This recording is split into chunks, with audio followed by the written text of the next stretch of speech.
Hey y'all, what's going on? It's your boy here, Drew, back at it again with Strikes on Fishing TV, coming to you live from the man cave.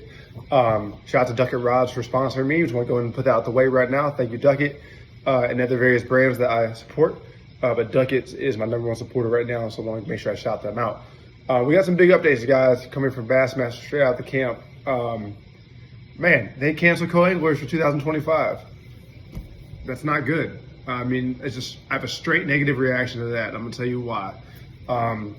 Co-angling is a staple in Bassmaster, especially when you talk about introducing avid fishermen and avid anglers who are competitive into a new field. And I'm telling you this for somebody who had a really good co-angling experience and also a really bad one.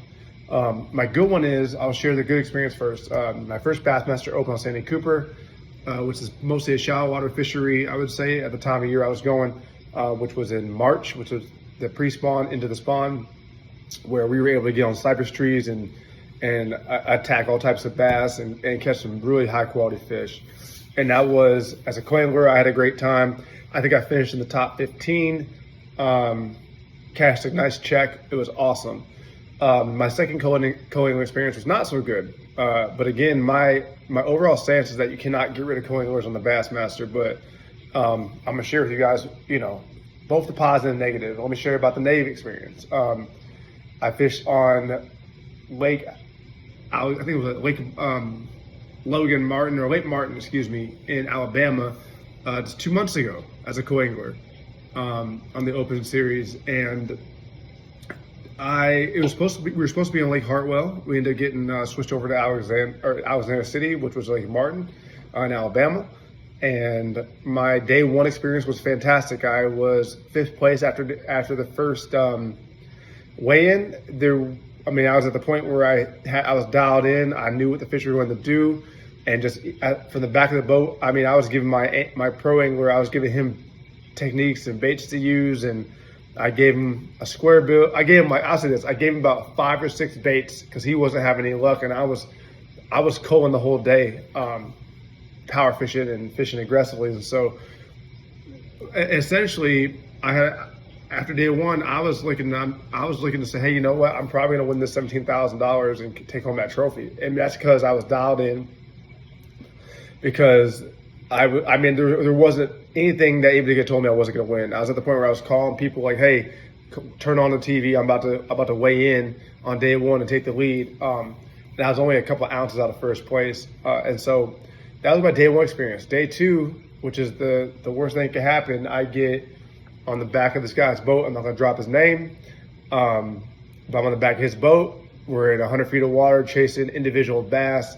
And all I could do was just throw a spook out as far as I could and rip it in, hopefully trying to just get a fish to blow up on it.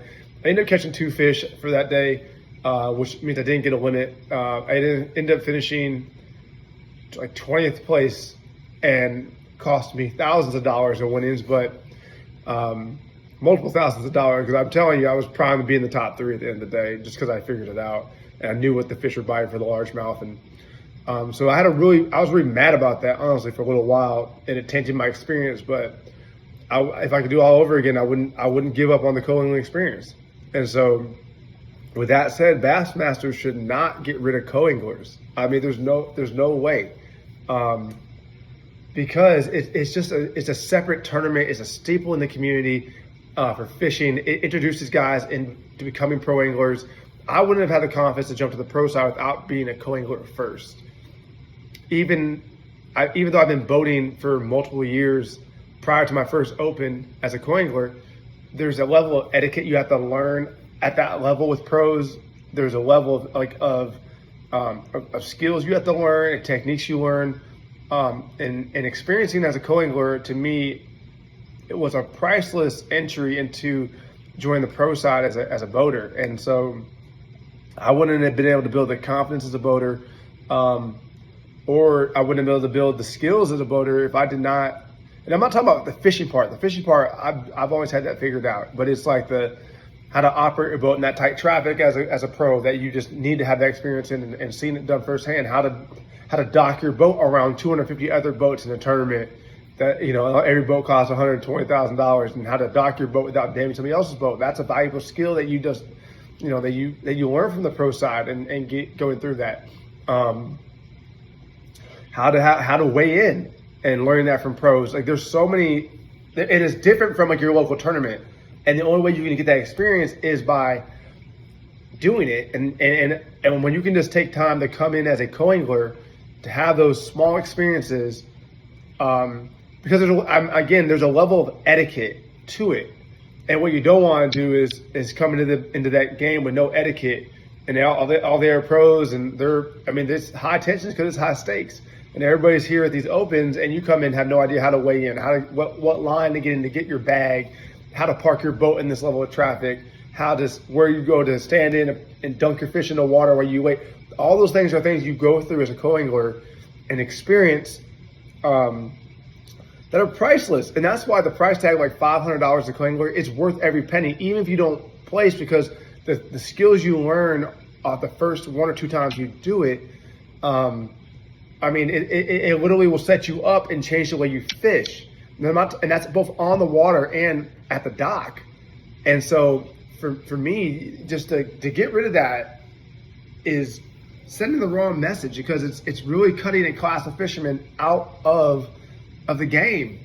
And so now, to give you as analogies, like if I wanted to go, I don't know, like listen, and I'm trying to think of something that has equal opportunity. If I want to go play golf on the U.S. Open, I play golf all the time. I consider myself a scratch golfer, but there's levels to it. You can't just show up to the U.S. Open and start playing. And you've got the skills. There's etiquette to the game. I can't show up to a G League tryout and there's etiquette to the game. There's a level of basketball. It's just different. I can't show up to NASCAR with just a fast car with no idea what to do. And so when you take out the learning step, the learning process that BASS, that Bass has invested in the people, and you say, hey, we're going to focus on this pro side, and for that financial investment, yeah, $2,000 is a lot for a Bass tournament. It is. But now you trim the field to how many people you're paying out, which is crazy. So you used to pay out 50 people. And to finish in that top 50, to me, was pretty, I always felt like it was pretty easy to finish the top 50, to be honest with you, based on the lake, of course. But to shrink down the payouts and the amounts, you're shrinking that down. Now you're taking out the co-anglers too? That's crazy. So like, I just think that you're shrinking the industry. And yeah, if you're a top 5 guy, or top 5 finisher, yeah, or top 10 finisher, that's great. But for the rest of the field, like when you could be in the bottom 40 to 50 and still make your money back somewhat, you're not going to break even, but at least you don't go home, you know what I'm saying, in the hole significantly. To shrink down those payout fields just so you can have a free Bassmaster Elite Series, no entry fees, that was a terrible decision right there. Now to get rid of co-anglers, that is horrible. And again, it's because you're introducing the pro side of the sport, the people who are aspiring professional fishermen. And to take that away from them and to take that out of the game, off the table, is irresponsible. And it is. Like, co-angling is valuable and it is a staple. And I understand there is a problem with front face and sonar. And I hate to admit it, I got a beautiful step on my boat. I got 15-inch screen, and there's 20-inch. I got all that stuff. I get it. And I've experienced it as a co-angler who got screwed fish as in the back of the boat, primed to win a tournament and hoist a trophy because I got stuck on the back of a boat with a guy chasing bass. I wanted to call Bassmaster in the moment and complain about it, but I sucked it up and just kept fishing. And so I understand that there is a side to this thing where if you are on the back of a boat, you really don't have a shot. If you're chasing and you're spotlighting fish, all that, then that's the case. If I had to make a choice, get rid of the dang front facing sonar then. Take that back, take that out of the equation then. I'm pro front facing sonar. I like it as a fisherman. I think it's cool. I think chasing individual bass in the middle of the lake is weak, honestly, but I do like to know that I'm in fishy areas. I always say that. I like to know that that I'm not just blind casting a lot. I like, but I'm also a shallow to mid-depth specialist. I don't really like to go into 150 feet of water and chase individual spotted bass. That's just me though. But just going back to it to take away the values of fishing etiquette and exposure to the sport and the how to do it at that level, to me is not fair. And when you're talking about if I'm a first time pro, I'm paying $2,000. I don't know I don't know how I'm gonna get my boat in the water with all these guys here. I don't know where I'm parking at. I don't know how I'm gonna weigh in. I don't know the etiquette of taking off. I don't know all the little things you learn having my how to show your rival pumps are working, all your pumps are working, how to have your connector to the kill switch, and how to dock, weigh in, grab the bag, bring it down, put the mesh in, put the fish in, keep them healthy, how to hold your bag in the tank when you get there and through the line, all those little details, how to dump your bag in the water, hold it down, get the extra little weight of water in there when you wait, all those little details for guys who are up and coming.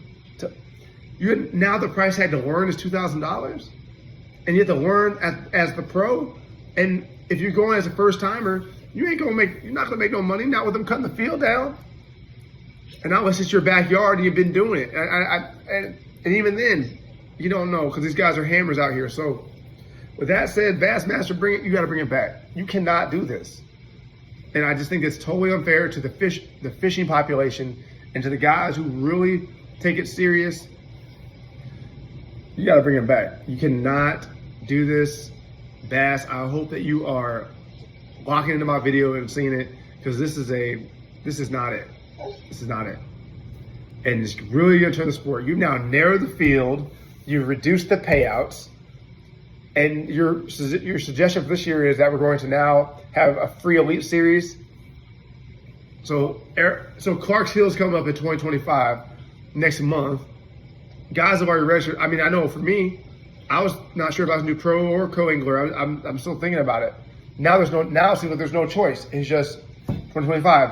You have to go as a boater, which is cool for guys who like me who are going to boat. But the price tag to learn is $2,000 now. And you don't want to learn like that. That's tuition for 2 days. Hopefully 3 if you get lucky. So Bass, you got to change that. Merry Christmas, everybody. Happy holidays, all that good stuff. But Bassmaster, you got this one wrong. And to drop the bomb like that in the 11th hour when we already had the whole schedule out, Bassmaster, you got it wrong. I love bass. I will continue to fish the tournaments and the opens, but that was not a good move. As always, guys, this is Strike Zone Fishing. I'm out. Peace.